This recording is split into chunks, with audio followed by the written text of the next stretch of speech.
నాలో ఉన్నటువంటి మంచి వ్యక్తి ఇంక కనపడడు. సో, ఇక్కడి నుంచి ఇంక నేను నైస్ గై కాదు అని డొనాల్డ్ ట్రంప్ చేస్తున్నటువంటి ఈ ట్వీట్ ఉన్నది చూడండి. దీన్ని బట్టి ఇరాన్ పైన నేను అటాక్ చేస్తాను అన్నట్టుగా డొనాల్డ్ ట్రంప్ దగ్గర నుంచి ఇండైరెక్ట్ గా వార్నింగ్ వస్తుంది కదా. దాంతోనే ఈ రోజు మార్నింగ్ నుంచి మన మార్కెట్ లో పాజిటివ్ మొమెంటం కనపడినా కూడా ఇతని దగ్గర నుంచి ఈ ట్వీట్ వచ్చాక మార్కెట్ లో కొంత సెల్లింగ్ ప్రెషర్ అనేది క్రియేట్ అయింది. డొనాల్డ్ ట్రంప్ ఇలా అంటుంటే ఇరాన్ ఏం చేస్తుంది, వీటన్నిటి గురించి మాట్లాడుకుందాం. దీంతో పాటుగా క్రూడ్ ఆయిల్ ప్రైస్ని ఇంపాక్ట్ చేసేటువంటి డిసిషన్ ఒకటి యుఏఈ అయితే తీసుకుంది. దీని వలన త్వరలో క్రూడ్ ఆయిల్ ప్రైస్లు తగ్గచ్చా లేదా అన్నది కూడా ఈరోజు మార్కెట్ అనాలిసిస్లో మాట్లాడుకుందాం. దీంతో పాటు గోల్డ్ రిలేటెడ్గా మనం మాట్లాడుకోవాల్సినటువంటి ఒక ఇంపార్టెంట్ థింగ్ ఉంది, అది డిస్కస్ చేసుకుందాం. అండ్ అలాగే మన స్టాక్ ఆఫ్ ది డేలోని ఒక బ్యాంక్లోని మనకి మంచి రివైవల్ కనపడేలా కనపడుతుంది, దాని గురించి డిస్కస్ చేసుకుందాం. దీంతో పాటు మార్కెట్లో ఉన్న మరిన్ని ఇంపార్టెంట్ అప్డేట్స్ అండ్ రిజల్ట్స్ అన్నీ కూడా 1 by 1 క్విక్గా డిస్కస్ చేసేద్దాం. ముందుగా మార్కెట్ అప్డేట్ చూసినట్లయితే ఈరోజు సెషన్లో సెన్సెక్స్ 609 పాయింట్స్ పెరిగి 77,496 పాయింట్స్కి క్లోజ్ అయినట్లయితే నిఫ్టీ 181 పాయింట్స్ పెరిగి 24,177 పాయింట్స్కి క్లోజ్ అయింది. అండ్ ఈరోజు సెషన్లో మిడ్ క్యాప్ ఇండెక్స్ ఆల్మోస్ట్ ఫ్లాట్గా క్లోజ్ అయినట్లయితే స్మాల్ క్యాప్ ఇండెక్స్ 0.54% పెరిగింది. అండ్ బ్యాంక్ నిఫ్టీ కూడా ఆల్మోస్ట్ ఫ్లాట్గా క్లోజ్ అయింది. ఈరోజు మార్కెట్ రిలేటెడ్గా మాట్లాడుకోవాలంటే యాక్చువల్లీ మార్నింగ్ నుంచి మార్కెట్ పాజిటివ్గా రియాక్ట్ అయింది కదా. ఆ పాజిటివ్గా రియాక్ట్ అవ్వడానికి మైట్ బీ యుఏఈ దగ్గర నుంచి నిన్న నైట్ వచ్చినటువంటి అనౌన్స్మెంట్ రీజన్ అయి ఉండొచ్చు, దాని గురించి మాట్లాడుకుందాం. కాకపోతే ఆ పాజిటివ్ రియాక్షన్ తర్వాత మార్కెట్లో కొంత సెల్ ఆఫ్ కనపడింది కదా. ఆ సెల్ ఆఫ్కి మెయిన్ రీజన్ డొనాల్డ్ ట్రంప్ దగ్గర నుంచి వచ్చినటువంటి ఈ ట్వీట్. ఈయన ఏమంటున్నారంటే నాలో ఉన్నటువంటి మంచి వ్యక్తి ఇంకా లేడు, ఇప్పుడు ఇరాన్ న్యూక్లియర్ ప్రోగ్రామ్ లేకుండా డీల్ చేయాలనుకుంటుంది కదా, అది ఎలా చేయాలో ఇరాన్కి అర్థం కావట్లేదు, అండ్ నేను మంచి వ్యక్తిని అయితే కాదు అన్నట్టుగా ఇతను చెప్తున్నారు కదా. అంటే ఏంటంటే ఈ న్యూక్లియర్ ప్రోగ్రామ్ గురించి డిస్కస్ చేయకుండా దాని తర్వాత మాట్లాడుకుందాం, ఈ లోపు మీరు నావల్ బ్లాకేజ్ తీసినట్లయితే మేము స్ట్రైట్ ఆఫ్ హార్మోజ్ ఓపెన్ చేస్తామని ఇరాన్ ప్రపోజల్ పెట్టింది కదా, దానికైతే డొనాల్డ్ ట్రంప్ నేను చచ్చినా ఒప్పుకోను అన్నట్టుగా ఈ ట్వీట్ బట్టి మనం అర్థం చేసుకోవచ్చు. ఒకవేళ ఇరాన్ కనుక దీనికి ఒప్పుకోకపోతే అటాక్ చేస్తాను అన్నట్టుగా డొనాల్డ్ ట్రంప్ చేతిలో ఆ గన్ను ఇవి ఇమేజ్ ఆయనే పెట్టుకున్నారు చూడండి. సో ఆ ఇమేజ్ని బట్టి క్లియర్గా కనపడుతుంది. సో డొనాల్డ్ ట్రంప్ దగ్గర నుంచి వచ్చినటువంటి ఈ ట్వీట్ వలన కొంత మార్కెట్లో సెల్లింగ్ ప్రెషర్ అన్నది క్రియేట్ అయింది. దీంతో పాటుగా ఇరాన్ కూడా ఏం చెప్తుందంటే మా పైన కనుక యుఎస్ అటాక్ చేస్తే యుఎస్కి చెందినటువంటి బిగ్గెస్ట్ వార్షిప్ని మేము పేల్చేస్తామని చెప్పి ఇరాన్ అయితే చెప్తుంది. ఓవరాల్గా ఈ క్రైసిస్ అయితే అలాగే కంటిన్యూ అవుతున్నది. కానీ నిన్న నైట్ యుఏఈ దగ్గర నుంచి వచ్చినటువంటి ఈ ఇంపార్టెంట్ అనౌన్స్మెంట్ గురించి అయితే మనం డిస్కస్ చేసుకోవాలి. యాజ్ ఆఫ్ నో ఇది మార్కెట్స్ రిలేటెడ్గా బిగ్ పాజిటివ్ థింగ్ అయితే ప్లే చేయకపోవచ్చు, క్రూడ్ ఆయిల్ ప్రైస్లు అయితే వెంటనే తగ్గకపోవచ్చు, కానీ లాంగ్ టర్మ్లో ఇది డెఫినెట్గా పాజిటివ్ అయ్యేటువంటి అవకాశం ఉంది. యుఏఈ వాళ్ళు ఏం చెప్తున్నారంటే వీళ్ళు ఒపెక్ కంట్రీస్ ఒక కన్సోర్టియం ఉన్నది కదా, అంటే ఈ అరబ్ కంట్రీస్ అన్ని ఉన్నాయి కదా, ఇవన్నీ ఒక కన్సోర్టియం కింద ఫామ్ అయ్యి ఒపెక్ కంట్రీస్ అంటారు. వీళ్ళందరూ క్రూడ్ ప్రొడక్షన్ రిలేటెడ్గా అది కూడా డిసైడ్ అయ్యి ఎంత ప్రొడ్యూస్ చేయాలి వీటన్నిటి రిలేటెడ్గా డిస్కస్ చేసుకుని వీళ్ళు డిసిషన్ అన్నది తీసుకుంటారు. ఈ OPEC and OPEC plus nations ఏవైతే ఉన్నాయో వాటి నుంచి బయటకు వస్తున్నాం, అది కూడా May 1 నుంచే బయటకు వచ్చేస్తున్నాం అని చెప్పి యుఏఈ అనౌన్స్ చేయడం జరిగింది. ఒపెక్ కంట్రీస్ నుంచి యుఏఈ బయటికి రావడానికి ఫస్ట్ రీజన్ ఏంటంటే మిడిల్ ఈస్ట్లో జరుగుతున్నటువంటి వార్లో భాగంగా ఇరాన్ ప్రతి ఒక్క కంట్రీని అటాక్ చేసింది కదా. సో ఈ అటాక్స్ చేయడం వలన ఒక రకంగా యుఏఈకి అది దెబ్బ కింద మనం చూడాలి. దాంతో పాటుగా ఈ వార్ ఇలా కంటిన్యూ అవుతుండడం వల్ల యుఏఈ ఎకానమీ కూడా ఇంపాక్ట్ అవుతుంది కదా, ఎందుకంటే స్ట్రైట్ ఆఫ్ హార్మోజ్ బ్లాక్ అవడం వలన క్రూడ్ సప్లైస్ అయితే చేయలేకపోతున్నారు కదా. దానివల్ల యుఏఈ ఎకానమీ కూడా ఇంపాక్ట్ అవడంతో ఈ ఒపెక్ కంట్రీస్తో మాకు సంబంధం లేదు, వాటి నుంచి మేము బయటకు వచ్చేస్తున్నాం అని చెప్పి యుఏఈ అనౌన్స్ చేసింది. ఇలా అనౌన్స్ చేయడం వల్ల వచ్చేటువంటి అడ్వాంటేజ్ ఏంటంటే యుఏఈ వాళ్ళు క్రూడ్ ఎంతైతే ప్రొడ్యూస్ చేయాలనుకుంటున్నారో ఎక్స్ట్రాగా ఆ క్రూడ్ని అయితే ప్రొడ్యూస్ చేసుకునేటువంటి అవకాశం వీళ్ళకి దొరుకుతుంది. అందరూ కలిపి డిసిషన్ తీసుకుని ఇంతే ప్రొడ్యూస్ చేయాలనుకున్నారనుకోండి, అక్కడ లిమిట్ ఉంటుంది కదా. ఇప్పుడు దాని నుంచే వీళ్ళు బయటకు వచ్చేస్తున్నారంటే వీళ్ళకి ఎటువంటి లిమిట్స్ ఉండవు, కాబట్టి వీళ్ళు క్రూడ్ ప్రొడక్షన్ అనేది స్ట్రాంగ్గా పెంచొచ్చు. దీంతో పాటుగా మీకు ఇక్కడ ఒక ఇమేజ్ చూపెడతాను చూడండి. వీళ్ళకి యుఏఈ దగ్గర నుంచి ఒక లైన్ ఉన్నది చూడండి క్రూడ్ ఆయిల్ సప్లైకి. ఆ పైప్ లైన్ ద్వారా వీళ్ళు క్రూడ్ ఆయిల్ని కనుక సప్లై చేసినట్లయితే అడ్వాంటేజ్ ఏమవుతుందంటే స్ట్రైట్ ఆఫ్ హార్మోజ్తోని దీనికి అసలు సంబంధం లేదు, స్ట్రైట్ ఆఫ్ హార్మోజ్ని క్రాస్ చేసిన తర్వాత ఈ పైప్ లైన్ అయితే ఉన్నది. సో దీని ద్వారా వీళ్ళు ఎక్స్ట్రాగా ఏదైతే క్రూడ్ ప్రొడ్యూస్ చేస్తారో దాన్ని కూడా సప్లై చేసినట్లయితే క్రూడ్ అవైలబిలిటీ అన్నది పెరగచ్చు కదా. సో క్రూడ్ అవైలబిలిటీ పెరిగినట్లయితే క్రూడ్ ఆయిల్ ప్రైస్లు అన్నవి తగ్గుతాయి. యాజ్ ఆఫ్ నో చూస్తే వీళ్ళ దగ్గర నుంచి ఈ అనౌన్స్మెంట్ రాగానే మనకి క్రూడ్ ప్రొడక్షన్ పెరిగిపోయి క్రూడ్ అవైలబిలిటీ పెరిగిపోద్దా అంటే వెంటనే పెరగదు. సో దానివల్లనే యాజ్ ఆఫ్ నో మనకి క్రూడ్ క్రూడ్ ప్రైస్లు తగ్గకపోవచ్చు, కానీ లాంగ్ టర్మ్‌లో డెఫినెట్‌గా దీనివలన క్రూడ్ ప్రైస్లు తగ్గుతాయి కాబట్టి అది ఒక రకంగా మనం పాజిటివ్‌గా చూడొచ్చు. దాంతోనే మార్నింగ్ నుంచి మన మార్కెట్ కొంత పాజిటివ్‌గా రియాక్ట్ అయింది. దీంతో పాటుగా మనకి వేరియస్ కంపెనీస్ నెంబర్స్ వస్తున్నాయి కదా! ఈసారి ఎక్స్‌పెక్టెడ్ కన్నా కొన్ని కంపెనీస్ బెటర్ నెంబర్స్ పోస్ట్ చేయడం వల్ల కూడా ఈరోజు సెషన్‌లో మార్కెట్‌లో అయితే మనం పాజిటివ్ మొమెంటం చూసాం. ట్రంప్ దగ్గర నుంచి వస్తున్నటువంటి ఇటువంటి అనౌన్స్‌మెంట్స్ అండ్ ఇరాన్ తిరిగి అగ్రెసివ్ స్టేట్మెంట్స్ చేయడం, ఇటువంటి వాటన్నిటి వలన తిరిగి ఇరాన్ పైన యూఎస్ అయితే స్ట్రాంగ్‌గా అటాక్స్ అవి మళ్ళీ మొదలు పెట్టొచ్చని చెప్పి మార్కెట్‌లో భయాలైతే స్టిల్ అలాగే కంటిన్యూ అవుతున్నాయి. అది గనక జరిగినట్లయితే డెఫినెట్‌గా అది మన మార్కెట్ అనే కాదు, గ్లోబల్ మార్కెట్స్ అన్నిటికీ కూడా బిగ్ ఇంపాక్ట్ కిందే చూడాలి. ఒకవేళ ట్రంప్ అటాక్ చేసినా చేయకపోయినా కూడా ఎన్నాళ్ళైతే ఈ స్ట్రైట్ ఆఫ్ హార్మోస్ దగ్గర ఇష్యూ అన్నది కంటిన్యూ అవుద్దో దానివల్ల డెఫినెట్‌గా ఎనర్జీ క్రైసిస్ అన్నది కంటిన్యూ అవ్వచ్చు. కాబట్టి ప్రతి ఒక్క ఎకానమీ పైన ఇమీడియట్‌గా దీని యొక్క ఇంపాక్ట్ అయితే స్ట్రాంగ్ గానే పడేటువంటి అవకాశం అయితే ఉన్నది. చూడాలి దీన్ని ఎలా వీళ్ళు సార్ట్ అవుట్ చేసుకుంటారు అన్నది. But as of now UAE దగ్గర నుంచి వచ్చినటువంటి అనౌన్స్మెంట్ మాత్రం లాంగ్ టర్మ్ లో మనం మార్కెట్స్ రిలేటెడ్ గా కొంత పాజిటివ్ గానే చూడొచ్చు. డైలీ మార్కెట్ రిలేటెడ్ గా ఉండే ఇటువంటి ఇంపార్టెంట్ ఇన్ఫర్మేషన్ ని మీకు డీటెయిల్ గా షేర్ చేయడానికి మన టీం పెడుతున్నటువంటి ఎఫర్ట్స్ కనుక వీడియో చూస్తున్న ఏ పాయింట్ ఆఫ్ టైం లైనా మీకు హెల్ప్ఫుల్ అయినట్లయితే మన వీడియోని మర్చిపోకుండా లైక్ చేయడానికి ప్రయత్నించండి. నెక్స్ట్ ఈ రోజు గవర్నమెంట్ దగ్గర నుంచి ఒక ఇంపార్టెంట్ అనౌన్స్మెంట్ అయితే వచ్చింది. యాక్చువల్లీ ఇరాన్ వార్ స్టార్ట్ అయిన దగ్గర నుంచి వరల్డ్ వైడ్ మనకి ఎనర్జీ క్రైసిస్ అన్నది కనబడుతుంది కదా. మనకి క్రూడ్ ఆయిల్ సప్లైస్ ఆగిపోవడం వల్ల ప్రతి ఒక్క కంట్రీ కూడా ఈ ఎనర్జీ క్రైసిస్ అయితే ఫేస్ చేస్తుంది. దాంతో ఇప్పుడు గవర్నమెంట్ ఆఫ్ ఇండియా మన పెట్రోల్లోని ఇథనాల్ బ్లెండింగ్ అన్నది పెంచడానికి ప్రయత్నిస్తున్నట్టుగా గవర్నమెంట్ రిలీజ్ చేసిన ఈ నోటిఫికేషన్ బట్టి క్లియర్గా అర్థమవుతుంది. ఇప్పుడు గవర్నమెంట్ ఏం చెప్తుందంటే E85 అండ్ E100 ఈ రెండింటిని కూడా మోటార్ వెహికల్ ఫ్యూయల్ కింద అయితే టెస్ట్ చేయాలని చెప్పి గవర్నమెంట్ నోటిఫికేషన్ రిలీజ్ చేయడం జరిగింది. E85 అంటే దీనిలోని ఇథనాల్ బ్లెండింగ్ 85% వరకు జరుగుతుంది. అదే E100 అనుకోండి 95% పైనే ఇథనాల్ బ్లెండింగ్ అయితే జరుగుతుంది. E85 E100 పెట్రోల్ ఏవైతే ఉన్నాయో అవి మన రెగ్యులర్ వెహికల్స్కి కంపాటబులా అంటే మన రెగ్యులర్ ఇంజన్స్కి అవి కంపాటబుల్ అవ్వవు. ప్రెజెంట్ ఉన్నటువంటి ఇంజన్స్ అయితే E20 పెట్రోల్కి కంపాటబుల్. బట్ E85 E100 పెట్రోల్ని కనుక తీసుకొచ్చినట్లయితే వాటికి కంపాటబుల్ అయ్యేటువంటి ఇంజన్స్ అంటే ఫ్లెక్స్ ఫ్యూయల్ ఇంజన్స్ ఉంటాయి కదా, ఈ ఇంజన్స్తోని కొత్త వెహికల్స్ని మ్యానుఫ్యాక్చర్ చేయమని చెప్పి వెహికల్ మ్యానుఫ్యాక్చరర్స్ని గవర్నమెంట్ అయితే ఆదేశించేటువంటి అవకాశం ఉంది. సో ఓవరాల్గా ఇథనాల్ బ్లెండింగ్ని పెంచడం ద్వారా మనకి క్రూడ్ ఇంపోర్ట్ ఏదైతే మనం దగ్గరగా 85% ఆఫ్ ది క్రూడ్ని ఇంపోర్టే చేసుకుని ఉంటాం.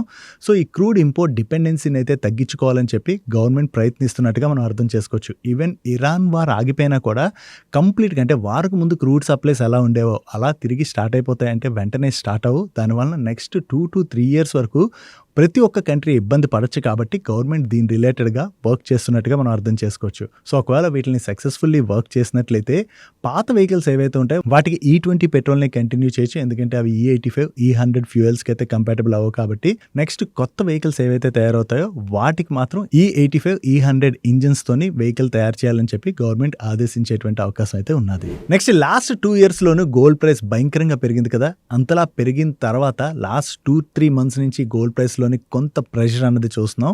ఈ ఇరాన్ వార్ స్టార్ట్ అయిన దగ్గర నుంచి గోల్డ్ ప్రైస్ లోని మరీ వాలటాలిటీ భయంకరంగా పెరిగింది. ఇక్కడ నుంచి గోల్డ్ ప్రైస్ పెరుగుతుందా లేదా అంటే చాలా మంది గోల్డ్ ప్రైస్ పెరుగుతుందనే ప్రెడిక్ట్ చేశారు కదా, అండ్ పెరగచ్చు కూడా. ఇప్పుడు జర్మనీకి చెందినటువంటి డాష్ బ్యాంక్ వాళ్ళు ఏం చెప్తున్నారంటే ఇక్కడ నుంచి గోల్డ్ ప్రైస్ పర్ ఔన్స్ $8,000 అయితే టచ్ అవచ్చు అని చెప్తున్నారు. ప్రెసెంట్ గోల్డ్ ప్రైస్ ఎంత ఉంది? అరౌండ్ $4,500 దగ్గరలో ట్రేడ్ అవుతుంది కదా. సో $4,500 పర్ ఔన్స్ లో ట్రేడ్ అవుతున్నటువంటి గోల్డ్ ప్రైస్ నెక్స్ట్ 5 yearsలోనూ $8,000కి టచ్ అవ్వచ్చు. అంటే ఆల్మోస్ట్ గోల్డ్ ప్రైస్ డబల్ అవ్వచ్చు అని చెప్పి వీళ్ళు ప్రెడిక్ట్ చేస్తున్నారు. సో మన ఇండియన్ కరెన్సీలో మనం చూసాం అనుకోండి గోల్డ్ ప్రైస్ 2 లక్షల పైన పెరిగేటువంటి అవకాశం ఉంది నెక్స్ట్ 5 yearsలో అని చెప్పి వీళ్ళు ప్రెడిక్ట్ చేయడం జరిగింది. నిజంగా గోల్డ్ ప్రైస్ అంతలా పెరుగుతుందా లేదా అంటే డెఫినెట్గా గోల్డ్ ప్రైస్ అయితే పెరుగుతుంది. బట్ లాస్ట్ 2 yearsలో పెరిగినంతగా పెరగకపోవచ్చు, కానీ నెక్స్ట్ 5 yearsలో డెఫినెట్గా గోల్డ్ అయితే పాజిటివ్ రిటర్న్స్ డెలివర్ చేస్తుంది. గోల్డ్ ప్రైస్ పెరగచ్చని వీళ్ళు ప్రెడిక్ట్ చేయడానికి ఉన్నటువంటి కారణాలు ఏంటంటే ప్రెసెంట్ మనకి ఇరాన్ వార్ వల్ల వీటన్నిటి వలన వేరియస్ ఎకానమీస్ పైన అయితే ప్రెషర్ కనపడుతుంది కదా. ఈ ఫైనాన్షియల్ క్రైసిస్ ఏదైతే చూడబోతున్నావో దానివల్ల మనకి సేఫర్ అసెట్స్లోకి ఇన్వెస్ట్మెంట్స్ మూవ్ అవ్వచ్చని, దాంతోనే పర్ ఔన్స్ గోల్డ్ ప్రైస్ అయితే $8,000కి టచ్ అవ్వచ్చు అని చెప్పి వీళ్ళైతే ప్రెడిక్ట్ చేస్తున్నారు. వీళ్ళనే కాదు చాలా బ్రోకరేజెస్ అయితే ప్రీవియస్గా వాళ్ళ ప్రెడిక్షన్స్ అయితే షేర్ చేశారు కదా.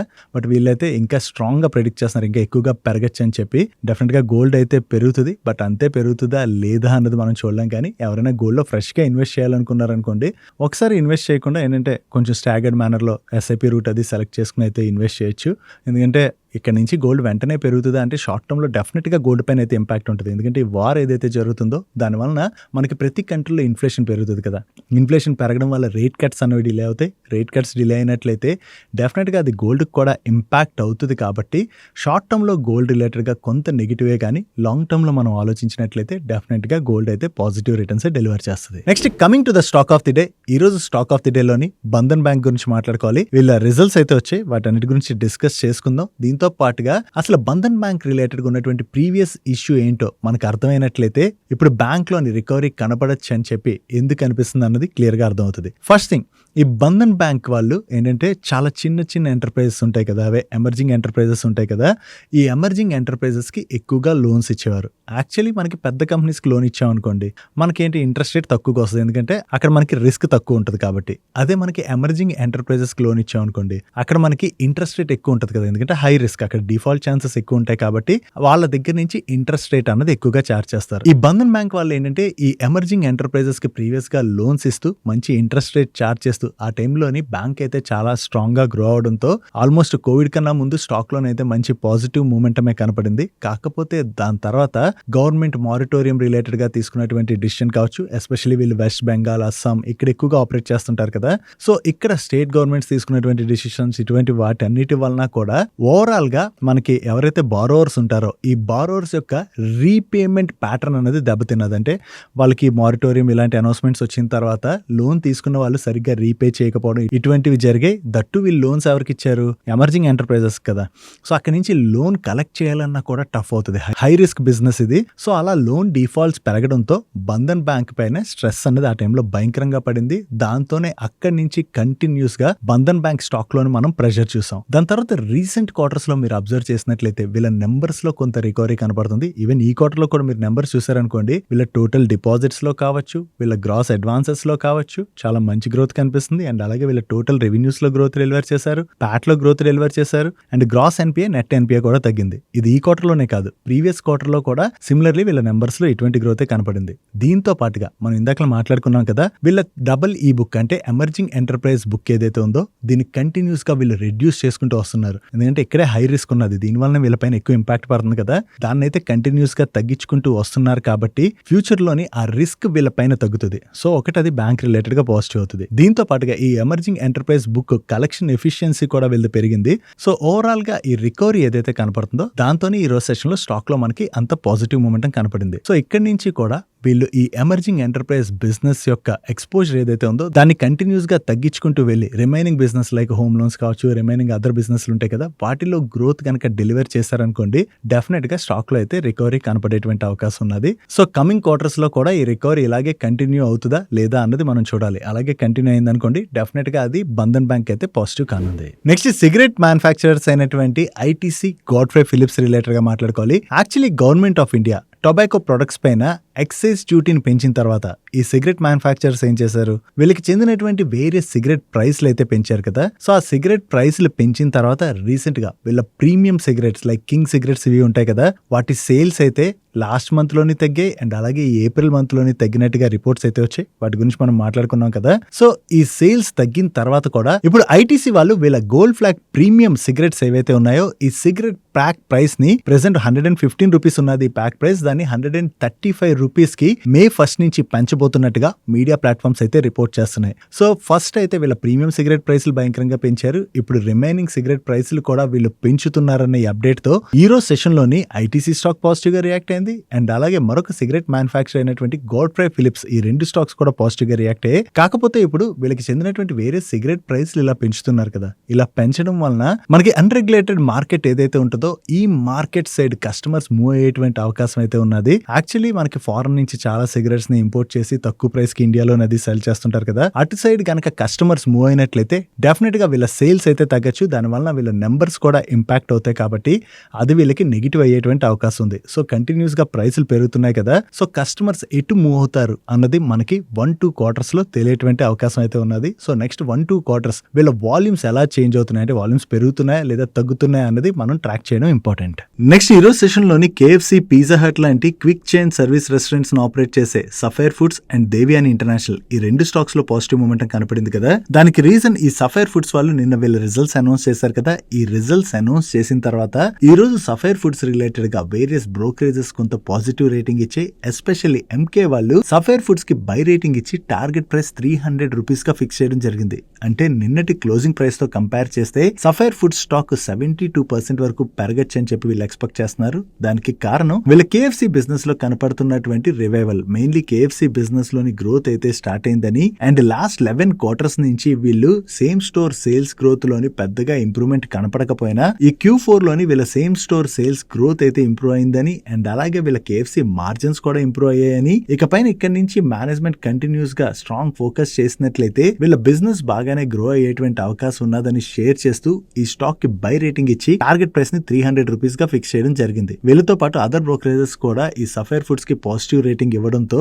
ఈ స్టాక్ పాజిటివ్ గా రియాక్ట్ అయింది. దీంతో పాటుగా ఈ KFC and pizza hut business run చేసేటువంటి దేవ్యాని ఇంటర్నేషనల్ వాళ్ళ బిజినెస్ లో కూడా మంచి గ్రోత్ డెలివర్ చేయొచ్చు అని చెప్పి మార్కెట్ ఎక్స్పెక్ట్ చేయడంతో ఈ రోజు సెషన్ లో దేవ్యాని ఇంటర్నేషనల్ స్టాక్ లో కూడా మనకి పాజిటివ్ మూమెంటం కనపడింది. నెక్స్ట్ డాక్టర్ రెడ్డిస్ వాళ్ళ రిలేటెడ్ గా ఒక పాజిటివ్ అప్డేట్ ఉన్నది. వీళ్ళ సెమీ గ్లూటెడ్ జెనరిక్ ఇంజెక్షన్ ఏదైతే ఉన్నదో దీనికి హెల్త్ కెనడా దగ్గర నుంచి అప్రూవల్ అయితే వచ్చినట్టుగా వీళ్ళు ఎక్స్చేంజెస్ కి అప్డేట్ చేస్తున్నారు. అండ్ అంతే కాకుండా కెనడాలోని దీని యొక్క జెనరిక్ వెర్షన్ కి అప్రూవల్ వచ్చినటువంటి ఫస్ట్ కంపెనీ డాక్టర్ రెడ్డిసే. దీని రిలేటెడ్ గా వీళ్ళకి అప్రూవల్ వచ్చింది కాబట్టి కెనడాలోని ఈ ఇంజెక్షన్ రిలేటెడ్ గా ఉన్నటువంటి ఆపర్చునిటీని డాక్టర్ రెడ్డిస్ వాళ్ళు క్యాటర్ చేసేటువంటి అవకాశం ఉన్నది కాబట్టి ఇది డాక్టర్ రెడ్డిస్ కి అయితే బిగ్ పాజిటివ్ గా మనం చూడొచ్చు. నెక్స్ట్ ఐడియా ఫోర్స్ వాళ్ళు జపాన్ కి చెందినటువంటి DMP అనేటువంటి కంపెనీతో ఒక MOU సైన్ చేశారని, అండ్ ఈ MOU లో భాగంగా జపనీస్ మార్కెట్ లోని డ్రోన్స్ అయితే వీళ్ళిద్దరూ కలిపి డెవలప్ చేయబోతున్నట్టుగా ఒక న్యూస్ అయితే వచ్చింది. దీని రిలేటెడ్ గా ఐడియా ఫోర్స్ వాళ్ళ ఎక్స్చేంజెస్ కి క్లారిఫికేషన్ రిలీజ్ చేస్తూ ఈ జపాన్ కి చెందినటువంటి డిజిటల్ మీడియా ప్రొఫెషనల్స్ అనేటువంటి కంపెనీతోని వీళ్ళైతే నాన్ బైండింగ్ MOU అయితే సైన్ చేసినట్లుగా, ఈ MOU లో భాగంగా ఈ DMP కంపెనీకి చెందినటువంటి సిస్టమ్ ఆన్ చిప్ టెక్నాలజీ ఏదైతే ఉన్నదో దాన్ని వీళ్ళ అన్మాన్డ్ ఏరియల్ వెహికల్ ప్లాట్ఫామ్స్ లోకి ఇంటిగ్రేట్ చేయడానికి వర్క్ చేయబోతున్నట్టుగా అయితే వీళ్ళు షేర్ చేస్తున్నారు. అండ్ దీని ద్వారా జపాన్ మార్కెట్ లోకి కూడా ఎంటర్ అవడానికి చూస్తున్నాం అని చెప్పి వీళ్ళు అప్డేట్ చేయడం జరిగింది. సో ఓవరాల్ గా ఈ కొత్త కొలాబరేషన్ ద్వారా జపనీస్ మార్కెట్ లోకి కూడా వీళ్ళు ఎంటర్ అవడానికి ప్రయత్నిస్తున్నారు కాబట్టి అది ఐడియా ఫోర్స్ రిలేటెడ్ గా మనం పాజిటివ్ గా చూడొచ్చు. దీంతోనే ఈ రోజు సెషన్ లో స్టాక్ కూడా పాజిటివ్ గా రియాక్ట్ అయింది. నెక్స్ట్ బజేల్ ప్రాజెక్ట్స్ వాళ్ళు మిడిల్ ఈస్ట్ అండ్ నార్త్ ఆఫ్రికాకి చెందినటువంటి ఒక ఇంటర్నేషనల్ క్లయింట్ దగ్గర నుంచి 500 kV over head transmission line related గా అల్ట్రా మెగా ఆర్డర్ అయితే విన్ అయ్యారు. దీన్ని వీళ్ళు అల్ట్రా మెగా ఆర్డర్ అంటున్నారంటే ఈ ఆర్డర్ వాల్యూ 400 crores పైనే ఉంటుంది. సో వీళ్ళు కొత్తగా ఏదైతే ఈ ఆర్డర్ విన్ అయ్యారో ఇది బజేల్ ప్రాజెక్ట్స్ వాళ్ళ రిలేటెడ్ గా మనం పాజిటివ్ గా చూడొచ్చు. నెక్స్ట్ టాన్ఫాక్ ఇండస్ట్రీస్ వాళ్ళకి బ్లూ స్టార్ లిమిటెడ్ వాళ్ళ దగ్గర నుంచి కొత్తగా ఒక ఆర్డర్ వచ్చింది. ఈ order value approximately 61 crores and ఈ కాంట్రాక్ట్ లో భాగంగా వీళ్ళు బ్లూ స్టార్ వాళ్ళకి ఫ్లోరినేటెడ్ ప్రొడక్ట్ అయితే సప్లై చేయవలసి ఉన్నది. నెక్స్ట్ ఎన్విరో ఇన్ఫ్రా ఇంజనీర్స్ వాళ్ళు విండ్ EPC కంపెనీ అయినటువంటి సూర్యోగ్ ఉర్జా లిమిటెడ్ ని అక్వైర్ చేస్తున్నట్టుగా అనౌన్స్ చేశారు. ఓవరాల్ గా ఈ కంపెనీని వీళ్ళు 3 ట్రెంచెస్ లోని 311 crores కి అక్వైర్ చేయనున్నారు. దీనిలో ఫస్ట్ ట్రెంచ్ లో భాగంగా 51% ఈక్విటీని వీళ్ళు 111 crores కి అయితే అక్వైర్ చేస్తున్నట్టుగా ఎక్స్చేంజెస్ కి అప్డేట్ చేయడం జరిగింది. ఈ కంపెనీని అక్వైర్ చేయడం ద్వారా వీళ్ళ రెన్యూబుల్ ఎనర్జీ ప్లాట్ఫామ్ ని ఫర్దర్ గా కూడా స్ట్రెంథెన్ చేసుకుంటున్నట్టుగా వీళ్ళు ఎక్స్చేంజెస్ కి అప్డేట్ చేయడం జరిగింది. సో ఈ న్యూ ఎక్విజిషన్ రిలేటెడ్ గా వీళ్ళు రెన్యూబుల్ ఎనర్జీ సెక్టర్ లో కూడా బిజినెస్ ని స్ట్రెంథెన్ చేసుకుంటున్నారు కాబట్టి ఇది లాంగ్ టర్మ్ లో ఎన్విరో ఇన్ఫ్రా వాళ్ళకి పాజిటివ్ కానుంది. నెక్స్ట్ E2E నెట్వర్క్స్ వాళ్ళకి ఒక ఇంటర్నేషనల్ కంపెనీ దగ్గర నుంచి కొత్తగా ఒక కాంట్రాక్ట్ వచ్చింది. ఈ కాంట్రాక్ట్ వాల్యూ అప్రాక్సిమేట్లీ 73 crores. ఈ కాంట్రాక్ట్ లో భాగంగా US కి చెందినటువంటి ఈ కంపెనీకి GPU cloud computing services provisions అయితే వీళ్ళు ప్రొవైడ్ చేయవలసి ఉన్నది. నెక్స్ట్ స్టార్ హెల్త్ వాళ్ళ నెంబర్స్ వచ్చే వీళ్ళ నెంబర్స్ ఎలా ఉన్నాయో చూద్దాం. లాస్ట్ ఫైనాన్షియల్ ఇయర్ తో కంపేర్ చేస్తే ఈ ఫైనాన్షియల్ ఇయర్ లో వీళ్ళ గ్రాస్ రిటర్న్ ప్రీమియం లోని ఇయర్ ఆన్ ఇయర్ లో 16% గ్రోత్ డెలివర్ చేసినట్లయితే ప్యాట్ లోని కూడా ఇయర్ ఆన్ ఇయర్ లో 16% గ్రోత్ డెలివర్ చేశారు. అదే నార్మలైజ్డ్ ప్యాట్ లో మనం చూసినట్లయితే ఇయర్ ఆన్ ఇయర్ లో 45% గ్రోత్ డెలివర్ చేయడం జరిగింది. అండ్ లాస్ట్ ఫైనాన్షియల్ ఇయర్ తో కంపేర్ చేస్తే ఈ ఫైనాన్షియల్ ఇయర్ లో వీళ్ళ పర్సిస్టెన్సీ రేషియో కూడా ఇంప్రూవ్ అయింది. అండ్ దీంతో పాటుగా ఈ general or health insurance companies numbers చూసేటప్పుడు వీళ్ళ కంబైన్డ్ రేషియో చూడడం చాలా ఇంపార్టెంట్ కదా. జనరల్లీ వీళ్ళ కంబైన్ రేషియో 100% కన్నా ఎంత బిలో ఉంటే అది వీళ్ళ రిలేటెడ్ గా అంత మంచిది.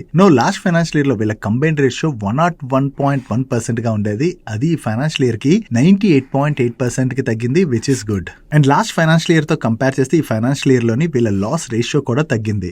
ఓవరాల్ గా ఈ క్వార్టర్ లో వీళ్ళ నెంబర్స్ బాగుండడంతోనే ఈ రోజు సెషన్ లో స్టార్ హెల్త్ స్టాక్ లో మనకి పాజిటివ్ మూమెంటం కనపడింది. Next leading tyre manufacturing company అయినటువంటి సిఎట్ వాళ్ళ నెంబర్స్ వచ్చే వీళ్ళ నెంబర్స్ ఎలా ఉన్నాయో చూద్దాం. వీళ్ళ రెవెన్యూస్ లో ఇయర్ ఆన్ ఇయర్ లో 23% పైన గ్రోత్ డెలివర్ చేసినట్లయితే సీక్వెన్షియల్ బేసిస్ లో 1.5% గ్రోత్ డెలివర్ చేశారు. అండ్ వీళ్ళ ఎబిటా మార్జిన్స్ లో ఇయర్ ఆన్ ఇయర్ లో 267 బేసిస్ పాయింట్స్ ఇంప్రూవ్మెంట్ కనపడుతున్నట్లయితే సీక్వెన్షియల్ బేసిస్ లోని 51 బేసిస్ పాయింట్స్ ఇంప్రూవ్మెంట్ కనిపిస్తుంది. And last year same quarter తో కంపేర్ చేసిన ప్రీవియస్ క్వార్టర్ తో కంపేర్ చేసిన ఈ క్వార్టర్ లోని వీళ్ళ ప్యాట్ లోని చాలా మంచి గ్రోత్ డెలివర్ చేశారు. ఓవరాల్ గా ఈ క్వార్టర్ లో సిఎట్ వాళ్ళ నెంబర్స్ బాగుండడంతో ఈ రోజు సెషన్ లో స్టాక్ లో మనకి పాజిటివ్ మూమెంటం కనపడింది.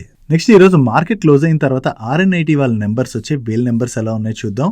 లాస్ట్ ఇయర్ సేమ్ క్వార్టర్ తో కంపేర్ చేసిన ప్రీవియస్ క్వార్టర్ తో కంపేర్ చేసిన ఈ క్వార్టర్ లో వీళ్ళ టాప్ లైన్ లో మంచి గ్రోత్ డెలివర్ చేశారు. And last year same quarter లో వీళ్ళు 3.42 crores ప్యాట్ జనరేట్ చేసినట్లయితే ప్రీవియస్ క్వార్టర్ లో 3.59 crores ప్యాట్ జనరేట్ చేశారు. అండ్ ఈ క్వార్టర్ లో వీళ్ళు 4.34 crores ప్యాట్ జనరేట్ చేయడం జరిగింది. ఓవరాల్ గా ఇయర్ ఆన్ ఇయర్ లో చూసిన క్వార్టర్ ఆన్ క్వార్టర్ లో చూసిన వీళ్ళ రెవెన్యూస్ లోను ప్రాఫిట్ లోను డీసెంట్ గ్రోత్ డెలివర్ చేశారు. నెక్స్ట్ ఈ రోజు సెషన్ లో స్టెర్లైట్ టెక్నాలజీస్ వాళ్ళ నెంబర్స్ వచ్చే వీళ్ళ నెంబర్స్ ఎలా ఉన్నాయో చూద్దాం. లాస్ట్ ఇయర్ సేమ్ క్వార్టర్ తో కంపేర్ చేస్తే ఈ క్వార్టర్ రెవెన్యూస్ లో వీళ్ళు మంచి గ్రోత్ డెలివర్ చేశారు. ఈవెన్ ప్రీవియస్ క్వార్టర్ తో కంపేర్ చేసిన ఈ క్వార్టర్ రెవెన్యూస్ లో మంచి గ్రోత్ డెలివర్ చేయడం జరిగింది. And coming to EBITDA, year on year లో వీళ్ళ ఎబిటాలో చాలా మంచి గ్రోత్ డెలివర్ చేయడం జరిగింది. అండ్ ప్రీవియస్ క్వార్టర్ తో కంపేర్ చేసినా కూడా ఈ క్వార్టర్ ఎబిటాలో చాలా మంచి గ్రోత్ కనిపిస్తుంది. అండ్ ఈ క్వార్టర్ లో వీళ్ళ ఎబిటా మార్జిన్స్ లో కూడా మంచి ఇంప్రూవ్మెంట్ కనిపిస్తుంది. Coming to Pat, last year same quarter లో వీళ్ళు 5 crores ప్యాట్ జనరేట్ చేసినట్లయితే ప్రీవియస్ క్వార్టర్ లోని 17 crores లాస్ అయితే జనరేట్ చేశారు. అండ్ ఈ క్వార్టర్ లో వీళ్ళు 59 crores ప్యాట్ జనరేట్ చేయడం జరిగింది. అండ్ లాస్ట్ ఫైనాన్షియల్ ఇయర్ తో కంపేర్ చేస్తే ఈ ఫైనాన్షియల్ ఇయర్ లోని వీళ్ళ ఓపెన్ ఆర్డర్ బుక్ లో కూడా 67% గ్రోత్ డెలివర్ చేయడం జరిగింది. మెయిన్లీ ఈ ఆర్డర్ బుక్ లో ఇంత గ్రోత్ కనపడడానికి రీజన్ వీళ్ళు large scale data centre projects related గా మంచి ఆర్డర్స్ అయితే విన్నాయో అని, అవి కూడా ఎక్కువగా నార్త్ అమెరికాలోని ఈ ఆర్డర్స్ అయితే వచ్చినట్లుగా, దీంతో వీళ్ళ ఆర్డర్స్ లో మంచి ఇంప్రూవ్మెంట్ కనపడుతున్నట్టుగా వీళ్ళ మేనేజ్మెంట్ షేర్ చేస్తుంది. దీంతో పాటుగా టైర్ 1 ఇండియన్ టెలికాం ఆపరేటర్ దగ్గర నుంచి కూడా వీళ్ళు లాంగ్ టర్మ్ ఆర్డర్ ని ఈ ఫైనాన్షియల్ ఇయర్ లో విన్ అవడం జరిగింది. ఓవరాల్ గా ఈ క్వార్టర్ లోని స్టెర్లైట్ టెక్నాలజీస్ వాళ్ళ నెంబర్స్ అయితే బాగున్నాయి. Next mothers and Sumi wiring వాళ్ళ నెంబర్స్ వచ్చే వీళ్ళ నెంబర్స్ ఎలా ఉన్నాయో చూద్దాం. లాస్ట్ ఇయర్ సేమ్ క్వార్టర్ తో కంపేర్ చేస్తే ఈ క్వార్టర్ లో వీళ్ళ రెవెన్యూస్ లో 32.9% గ్రోత్ డెలివర్ చేసిన ఎబిటాలో మాత్రం జస్ట్ 1.1% గ్రోత్ డెలివర్ చేసినట్లయితే ప్యాట్ లో 1.2% గ్రోత్ డెలివర్ చేయడం జరిగింది. ఇలా రెవెన్యూస్ లో మంచి గ్రోత్ కనపడుతున్నా ఎబిటాలోను ప్యాట్ లోను డ్రాప్ కనపడడానికి రీజన్ ఈ క్వార్టర్ లోని కాపర్ ప్రైసెస్ భయంకరంగా పెరిగిపోయాయి కదా. సో ఈ కాపర్ ప్రైస్లు ఇంతలా పెరిగిపోవడంతో ఓవరాల్ గా వీళ్ళ నెంబర్స్ అయితే ఇంపాక్ట్ అయ్యాయని, ఈ ఇంపాక్ట్ షార్ట్ టర్మ్ లోని వీళ్ళ పైన ఉండొచ్చు అని చెప్పి వీళ్ళ మేనేజ్మెంట్ అయితే షేర్ చేస్తుంది. అండ్ ప్రీవియస్ క్వార్టర్ తో కంపేర్ చేసిన ఈ క్వార్టర్ లోని వీళ్ళ రెవెన్యూస్ లో మంచి గ్రోత్ కనిపిస్తుంది, కానీ ప్రాఫిట్ లో మాత్రం స్లైట్ గా గ్రోత్ డెలివర్ చేశారు. నెక్స్ట్ స్కిప్పర్ లిమిటెడ్ వాళ్ళ నెంబర్స్ వచ్చే వీళ్ళ నెంబర్స్ ఎలా ఉన్నాయో చూద్దాం. లాస్ట్ ఇయర్ సేమ్ క్వార్టర్ తో కంపేర్ చేస్తే ఈ క్వార్టర్ లో వీళ్ళ రెవెన్యూస్ లో 29% గ్రోత్ డెలివర్ చేసినట్లయితే ఎబిటాలో 40% గ్రోత్ డెలివర్ చేశారు. అండ్ ప్యాట్ లోని 70% గ్రోత్ డెలివర్ చేయడం జరిగింది. అండ్ ఇయర్ ఆన్ ఇయర్ లో వీళ్ళ ఎబిటా మార్జిన్స్ లో కూడా 80 బేసిస్ పాయింట్స్ ఇంప్రూవ్మెంట్ కనిపిస్తుంది. అండ్ ప్రీవియస్ క్వార్టర్ తో కంపేర్ చేసిన ఈ క్వార్టర్ లో వీళ్ళ టాప్ లైన్ లో మంచి గ్రోత్ డెలివర్ చేశారు. అండ్ ప్రీవియస్ క్వార్టర్ లోని వీళ్ళు 52 crores ప్యాట్ జనరేట్ చేసినట్లయితే ఈ క్వార్టర్ లో 78 crores ప్యాట్ జనరేట్ చేయడం జరిగింది. Coming to their order book, ఈ క్వార్టర్ లోని వీళ్ళు 10,290 million rupees worth new orders అయితే విన్ అయినట్టుగా, అండ్ ఈ ఫైనాన్షియల్ ఇయర్ ఎండింగ్ నాటికి వీళ్ళ దగ్గర 85,019 million rupees worth order book అయితే ఉన్నట్టుగా వీళ్ళు షేర్ చేస్తున్నారు. ఓవరాల్ గా ఈ క్వార్టర్ లో వీళ్ళ నెంబర్స్ బాగున్నాయి, దీంతో పాటు వీళ్ళ దగ్గర స్ట్రాంగ్ ఆర్డర్ బుక్ కూడా ఉన్నది. Next garden reach ship builders వాళ్ళ నెంబర్స్ వచ్చాయి. ఈ క్వార్టర్ లో వీళ్ళ నెంబర్స్ అయితే బాగున్నాయి. లాస్ట్ ఇయర్ సేమ్ క్వార్టర్ తో కంపేర్ చేసిన ప్రీవియస్ క్వార్టర్ తో కంపేర్ చేసిన ఈ క్వార్టర్ లో వీళ్ళ టాప్ లైన్ లో మంచి గ్రోత్ డెలివర్ చేశారు. And last year same quarter లోని వీళ్ళు 244 crores ప్యాట్ జనరేట్ చేసినట్లయితే ప్రీవియస్ క్వార్టర్ లో 170 crores ప్యాట్ జనరేట్ చేశారు. అండ్ ఈ క్వార్టర్ లో వీళ్ళు 303 crores ప్యాట్ జనరేట్ చేయడం జరిగింది. ఓవరాల్ గా ఈ క్వార్టర్ లో బాటమ్ లైన్ లోను చాలా మంచి గ్రోత్ డెలివర్ చేశారు. దీంతోనే మార్నింగ్ నుంచి కూడా garden reach ship builder stock లోని మనకి పాజిటివ్ మూమెంటం కనపడింది. నెక్స్ట్ గ్రాన్యువల్స్ ఇండియా లిమిటెడ్ వాళ్ళ నెంబర్స్ వచ్చే వీళ్ళ నెంబర్స్ ఎలా ఉన్నాయో చూద్దాం.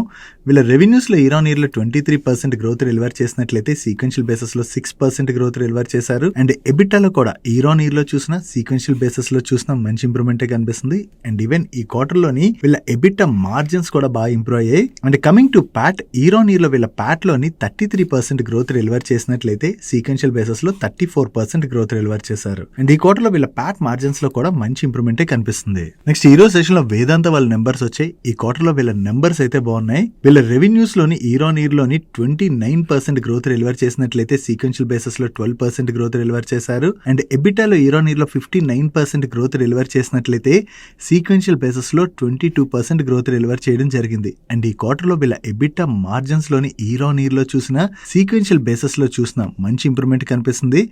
And coming to Pat, year on year లో వీళ్ళ ప్యాట్ లో 89% గ్రోత్ డెలివర్ చేసినట్లయితే సీక్వెన్షియల్ బేసిస్ లో 20% గ్రోత్ డెలివర్ చేయడం జరిగింది. ఓవరాల్ గా ఈ క్వార్టర్ లో వేదాంత వాళ్ళ నెంబర్స్ చాలా బాగుండడంతో ఈ రోజు సెషన్ లో స్టాక్ పాజిటివ్ గా రియాక్ట్ అయింది. నెక్స్ట్ ఎంవి ఫోటో వాలెటిక్ వాళ్ళ నెంబర్స్ వచ్చే వీళ్ళ నెంబర్స్ ఎలా ఉన్నాయో చూద్దాం. వీళ్ళ ఆపరేటింగ్ రెవెన్యూలో ఇయర్ ఆన్ ఇయర్ లో 62% గ్రోత్ డెలివర్ చేసినట్లయితే సీక్వెన్షియల్ బేసిస్ లో 51% గ్రోత్ డెలివర్ చేయడం జరిగింది. అండ్ ఎబిటాలో ఇయర్ ఆన్ ఇయర్ లో 58% గ్రోత్ డెలివర్ చేసినట్లయితే సీక్వెన్షియల్ బేసిస్ లో 38% గ్రోత్ డెలివర్ చేశారు. అండ్ ప్యాట్ లో కూడా ఇయర్ ఆన్ ఇయర్ లో చూసిన సీక్వెన్షియల్ బేసిస్ లో చూసిన మంచి గ్రోత్ డెలివర్ చేయడం జరిగింది. And last year same quarter తో కంపేర్ చేసిన ప్రీవియస్ క్వార్టర్ తో కంపేర్ చేసిన ఈ క్వార్టర్ లో వీళ్ళ ఎబిటా మార్జిన్స్ లో మంచి ఇంప్రూవ్మెంట్ కనిపిస్తుంది. అండ్ ఈవెన్ ప్యాట్ మార్జిన్స్ లో కూడా మంచి ఇంప్రూవ్మెంట్ కనిపిస్తుంది. ఓవరాల్ గా ఈ క్వార్టర్ లో వీళ్ళ నెంబర్స్ బాగుండడంతో ఈ రోజు సెషన్ లో స్టాక్ లో మనకి పాజిటివ్ మూమెంటం కనపడింది. Next Adani power wall numbers వచ్చే వీళ్ళ నెంబర్స్ ఎలా ఉన్నాయో చూద్దాం. లాస్ట్ ఇయర్ సేమ్ క్వార్టర్ తో కంపేర్ చేస్తే ఈ క్వార్టర్ లోని వీళ్ళ ఆపరేటింగ్ రెవెన్యూ లోని స్లైట్ గా డ్రాప్ కనిపిస్తుంది.